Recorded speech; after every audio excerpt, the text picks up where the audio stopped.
Сәлем баршаңызға. Мен бүгін сіздерге өте жұп-жұқа болып пісетін блинчиктердің рецебін ұсынамын. Ол үшін алдымен бізге 3 жұмыртқа керек. 3 жұмыртқаны табамызға жарып салып аламыз. Үстіне шекерімізді жарты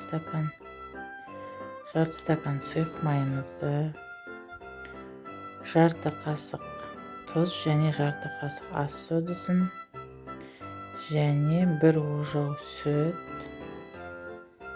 құямыз және жарты литр қайнаған жылы су құйып, барлығын жұмыртқа шекер ішінде араласқанша араластырамыз. Әбден араластырамыз. Жұмыртқаның сарысы, ағы барлығы осылай сап-сары болып араласу керек.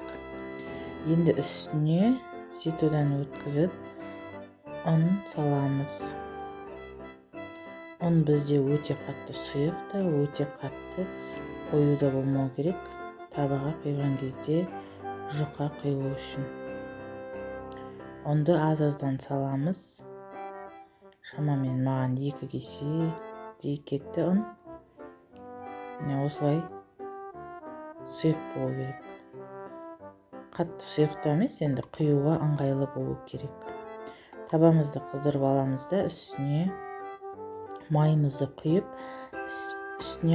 табаның ішіне айналдыра жағып аламыз. Табамыз қатты ыстық болғаны жөн. Енді құямыз блинчиктеріміз. Мен 1 ожаудан алып құйдым. Құйып осылай табаның барлық жеріне жеткенше құямыз.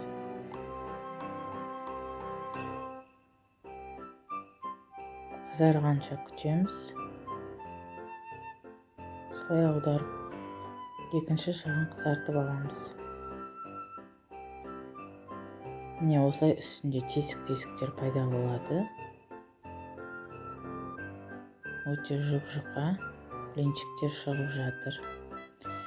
Міне енді менің блинчиктерім дайын. Өте жұп-жұқа, жұп-жұмсақ болды. Мені белгілеуді ұмытпаңыздар. Сіздермен бірге болған Өнер Жетпісбайқызы. Лайк пен комментарий қалдырып кетіңіздер. Сіздерге тағы да қандай рецепттер қызық, соны жаза кетсеңіздер, мен келесіде соның барлығын ескеретін боламын. Және де менің Instagram каналыма тіркеліп кетіңіздер.